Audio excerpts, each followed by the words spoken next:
नमस्कार स्टूडेंट, मेरा नाम है गौतम और आप देख रहे हैं इन्फो गौतम। आज 1 जनवरी 2026 है, तो मुझे लगा कि आप लोग के लिए कुछ खास आपके लिए करता हूं। तो आज मैं ज्योग्राफी चैप्टर 6 का जो चैप्टर है मैन्युफैक्चरिंग इंडस्ट्री, उसका मैं नोट्स लेकर के आया हूं और जो मेरा ही लिखा हुआ नोट्स है। तो चलिए आज इसको देखेंगे, मैन्युफैक्चरिंग इंडस्ट्री क्या है, ठीक है ना। तो पहले देखेंगे कि मैन्युफैक्चरिंग क्या है। आप देख लीजिए, पहले हम लोग देखेंगे कि मैन्युफैक्चरिंग क्या है। तो मैन्युफैक्चरिंग है production of goods in large quantities, production of goods in large quantities by processing raw material to make more valuable products is called manufacturing. कह रहा है कि गुड्स का प्रोडक्शन, जब हम गुड्स का प्रोडक्शन करते हैं लार्ज क्वांटिटी में और उसको हम प्रोसेस करके, जो रॉ मटेरियल होता है उसको प्रोसेस करके जब हम उसको मोर वैल्यूएबल प्रोडक्ट में बदल देते हैं, उसे हम क्या कहते हैं, मैन्युफैक्चरिंग कहते हैं। इट इज़ कंसीडर्ड, इसे कंसीडर किया जाता है as the backbone of development. इसे डेवलपमेंट का बैकबोन के नाम से भी कंसीडर किया जाता है, ठीक है। अब हम आगे देखेंगे कि क्यों किया जाता है, इसको बैकबोन कंसीडर्ड क्यों कहा जाता है। तो देखेंगे, कह रहा है क्या कि it reduce the heavy dependence of people on agricultural income. कह रहा है कि जो बहुत ज़्यादा लोग, क्योंकि हम जानते हैं कि हमारा देश जो है कृषि प्रधान देश है, एग्रीकल्चर में हम लोग आगे हैं, तो उस स्थिति से जो एग्रीकल्चर पर डिपेंडेंसी है इसे क्या करता है, ये कम करता है। किसके द्वारा, by creating jobs in secondary या टर्सरी सेक्टर। और जब ये अगर मैन्युफैक्चरिंग बन होता है, इंडस्ट्री खुल जाता है, तो लोग जो है एग्रीकल्चर से डिपेंडेंसी हटा करके कुछ लोग सेकेंडरी और टर्सरी में भी चल जाते हैं, जिसके कारण जो हैवी डिपेंडेंस है लोगों का एग्रीकल्चर पे, वो क्या हो जाता है, थोड़ा कम हो जाता है। साथ ही साथ उसके दूसरे पॉइंट देखेंगे कि it was also aimed at bringing down regional disparities. इसका जो एक और उद्देश्य है, क्या करता है, जो रीजनल डिस्पैरिटीज है उसको कम लाने का काम, कम करने का काम करता है। क्यों, क्योंकि by establishing industry in tribal and backward area, अगर इंडस्ट्री ट्राइबल और बैकवर्ड एरिया में लग जाते हैं तो लोग वहाँ से भी क्या हो जाते हैं, कनेक्ट हो जाते हैं। Industrial development helps in removal of unemployment and poverty. अगर किसी देश में अगर इंडस्ट्रियल डेवलपमेंट आता है तो वहाँ क्या हो जाता है, अनएम्प्लॉयमेंट और गरीबी, यानी कि बेरोजगारी और गरीबी दोनों क्या हो जाती है, कम हो जाती है, ना के बराबर हो जाती है। साथ साथ क्या होता है, एक्सपोर्ट ऑफ मैन्युफैक्चरर गुड, जो मैन्युफैक्चरर गुड्स हैं उसके एक्सपोर्ट के लिए क्या होते हैं, ट्रेड और कॉमर्स के क्षेत्र में वृद्धि आती है, एक्सपेंड होता है। और साथ साथ क्या होता है, फॉरेन एक्सचेंज भी होता है। तो इसलिए जो है कहा जाता है, जो आपका मैन्युफैक्चरिंग है जो किसी देश के लिए क्या है, बैकबोन का काम करता है। साथ साथ अब हम देखेंगे कि एग्रीकल्चर और इंडस्ट्री कैसे एक दूसरे से लिंक्ड हैं।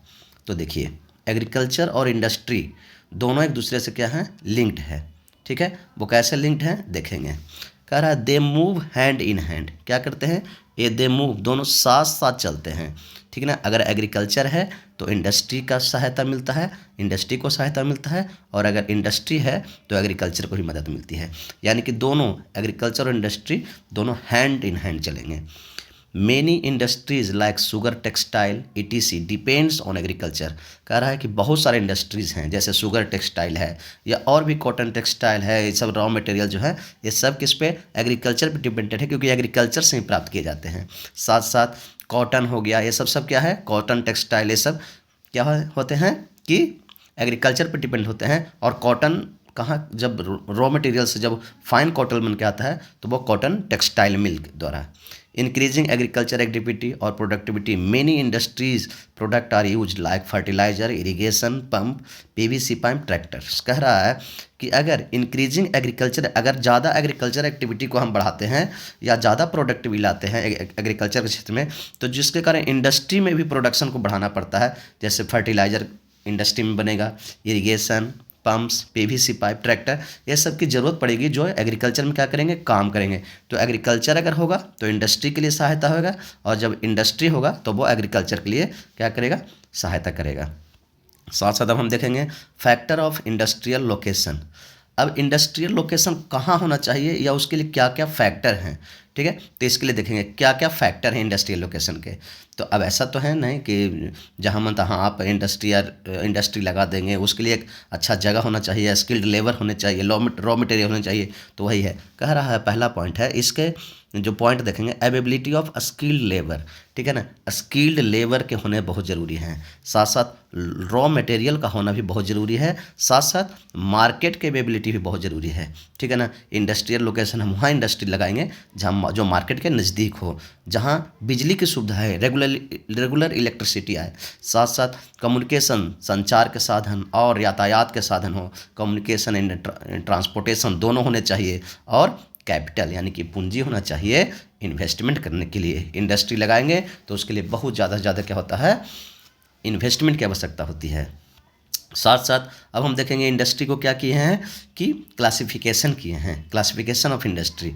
तो उसके देखेंगे क्या है क्लासिफिकेशन, इंडस्ट्री को हम क्लासिफिकेशन किए हैं रॉ मटेरियल के आधार पे, ठीक है ना, on the basis of raw material.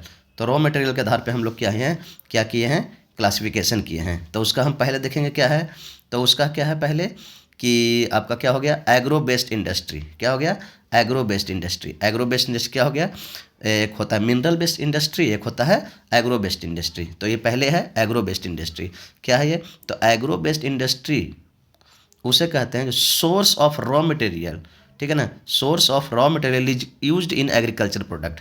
कह रहा कि एग्रीकल्चरल प्रोडक्ट जो सोर्स ऑफ रॉ मटेरियल कहीं इसमें यूज होगा, जैसे कॉटन है, जूट है, सिल्क है, टी है, कॉफ़ी है, एडिबल ऑयल है, ये सब क्या है एग्रो बेस्ड इंडस्ट्री है। यानी कि इस सब इंडस्ट्री में कॉटन टेक्सटाइल है, जूट टेक्सटाइल, सिल्क वाला हो गया, टी कॉफ़ी, ये सब क्या है, ये सब जो इंडस्ट्री है जो रॉ मटेरियल को क्या करेंगे एग्रीकल्चर से प्राप्त होने वाले जो रॉ मटेरियल हैं उसके लिए क्या करेंगे यूज होंगे, ठीक है। दूसरा क्या है मिनरल बेस्ड इंडस्ट्री। तो मिनरल बेस्ड इंडस्ट्री क्या है, तो देखिए वैसे इंडस्ट्री जिनका सोर्स जो रॉ मटेरियल का सोर्स है वो मिनरल है, ठीक है ना। एग्रीकल्चर में देखे थे क्या कि रॉ मटेरियल का जो सोर्स था एग्रीकल्चर था, लेकिन इसमें रॉ मटेरियल का सोर्स क्या है मिनरल्स है।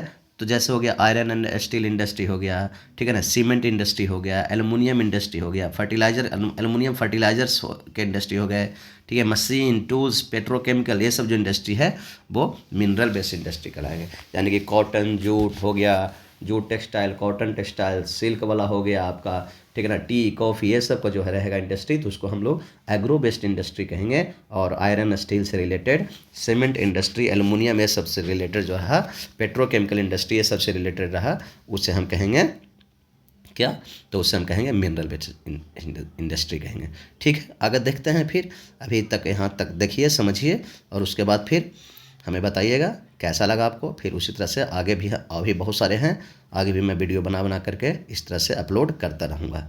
थैंक यू, जय हिंद, वंदे मातरम, भारत माता की जय।